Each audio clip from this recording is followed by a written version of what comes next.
देखिए, मैं आज कुछ लोग सोचेंगे कि क्या हो गया भाई, बहुत ज्यादा चढ़ गई थी क्या रात में, आज उतार रहे हैं। मतलब ऐसा कुछ नहीं है। असल में बड़ी गजब की बात है, जब हम विचार करते हैं, जब हम सोचते हैं तो इसी तरह सोचते हैं। कुछ खास होने लगता है, कुछ अपने आप निकलने लगता है, कुछ तत्व, कुछ कंटेंट। अभी हम आप लोगों को ये बताना चाहते हैं, साफ सुथरी बात है, सरकार के खिलाफ नहीं, सरकार के ये पूरे कॉन्सेप्ट हैं। आप लोग एक बात बताइए, जो हमारी सरकार है वो राष्ट्रभक्त है ना, देशभक्त है ना, पूरे सभी सर्व समाज को लेके चलने वाली है ना, यानी सबके साथ जो है हाथ मिलाकर सबको एक छत्र राज करने की ख्वाहिश लेकर चल रही है। आप लोगों को पता है ना, एनडीए यानी एक गठबंधन है, एक अलायंस है, इसमें 38 पार्टियां वर्तमान में कार्य कर रही हैं एक साथ मिलकर। ये पार्टियां छोटी बड़ी हो सकती हैं, लेकिन इनका सबका बॉस कौन है? भारतीय जनता पार्टी हमारी। बहुत बढ़िया, माननीय मोदी जी, यानी भारतीय जनता पार्टी मतलब मोदी जी। मोदी जी को मेन पटल पर लाकर मुख्य चेहरा बनाकर प्रस्तुत किया गया है और मोदी जी के द्वारा सब कमांड किया जा रहा है। क्यों ऐसा हो रहा है? चुनाव जब आता है, मोदी जी को चाय वाला और पिछड़ी जाति का बताकर पेश भी किया जाता है। ये सब होना भी चाहिए। मैं आप लोगों को आज एक बात बता रहा हूं, एक गणित बता रहा हूं। जानते हैं आप क्या होता है? ये जो देशभक्त पार्टी खुद को कहती है हमारी, ये देशभक्त पार्टी सबसे बड़ी और प्योर जातिवादी पार्टी है। क्यों ऐसा बोलना पड़ रहा है?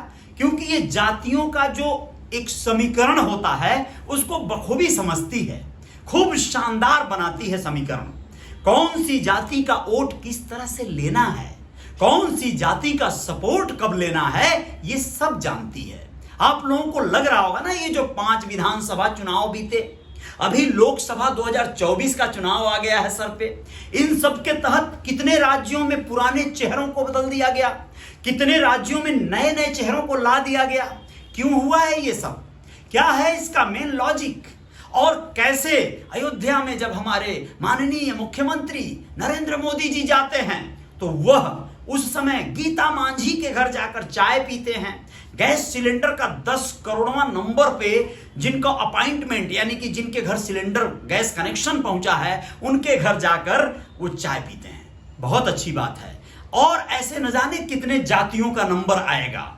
आप लोगों को पता है ना, इन जातियों के जो नेता हैं, उन नेताओं को अपनी ओर लाया गया है, उन नेताओं को अपना बनाया गया है। राजभर, निषाद, यादव, न जाने और कौन कौन से, कुर्मी, कुहार, लोहार, अलग अलग जातियों के नेताओं को अपना बनाने की कवायद क्यों की गई? क्यों उन्हीं जातियों के नेताओं को उस विधानसभा या उस लोकसभा क्षेत्र से चुनाव में उतारा जाता है जिनकी आबादी उस क्षेत्र में ज्यादा है, जिनके वोट ज्यादा मिलने हैं, उसी जाति के नेता को वहां से प्रत्याशी बनाया जाता है। ऐसा क्यों होता है? क्योंकि ये हमारी जो सरकार है, जो पार्टी है, या अन्य पार्टियां भी ऐसे ही चलती हैं। उन्हें पता है जातीय समीकरण क्या होता है।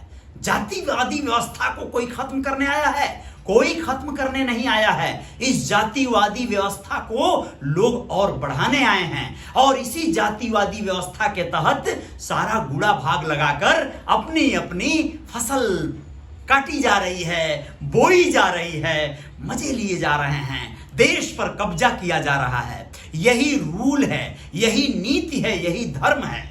आप लोग स्वयं बहुत सारे विषयों पे जा सकते हैं। आप लोग विचार करेंगे तो सब स्पष्ट होता चला जाएगा।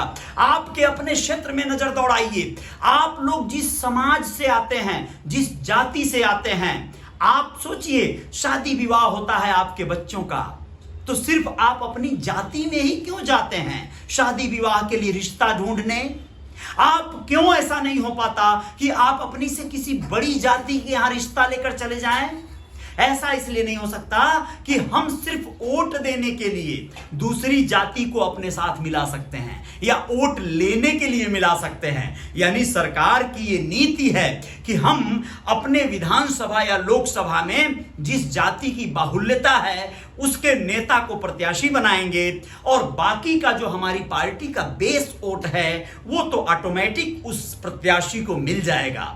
ठीक है, तो फिर हमारी एक सीट निकल जाएगी। इस तरह हम शासन सत्ता में मजबूत हो जाएंगे। यही बात उस जाति के, पर्टिकुलर उस जाति के लोग समझ नहीं पाते हैं। नेता, मैं आप लोगों को बताना चाहता हूं, ऐसे उदाहरण देना चाहता हूं जिससे कि आम आदमी, कॉमन मैन जो लोग हैं, आम पीपल, जो भी साधारण लोग हैं, जो जनसामान्य वोटर्स हैं, उनको ये बात समझ में आ जाए।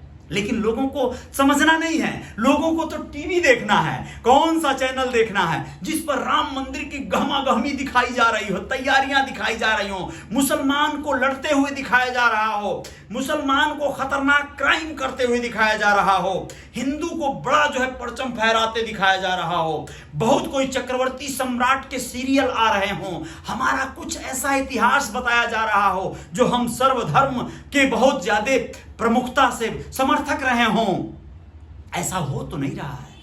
देश में जो आज के तारीख में जो स्थितियां हैं, आपको पता है ना, बहुत सारे यहां मुंबई महानगर की बात कर रहा हूं, बेंगलुरु की बात कर रहा हूं, और ऐसे ही बड़े महानगरों की बात कर रहा हूं। बड़े बड़े जो कॉम्प्लेक्स बन रहे हैं, जो बड़ी बड़ी प्रॉपर्टी जो लोग डेवलप कर रहे हैं, जो लोग बड़ी बड़ी बिल्डिंगें बना रहे हैं, उन बहुत सारी बिल्डिंगों में मुसलमानों को एंट्री नहीं है, उनको नहीं बेचेंगे बिल्डिंग। क्यों भाई?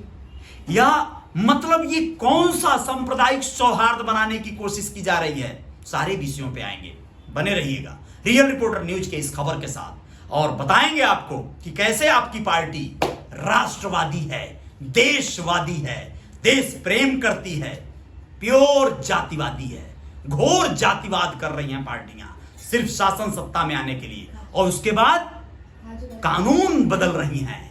कानून को बदलकर ये जता रही हैं कि किस तरह से इस देश पर काबिज होना है, किस तरह से इस देश की आबादी को तितर बितर कर देना है, प्रभावित कर देना है। आपके अधिकार, आपके हक एक दिन देखिएगा किस तरह रसातल में जाएंगे।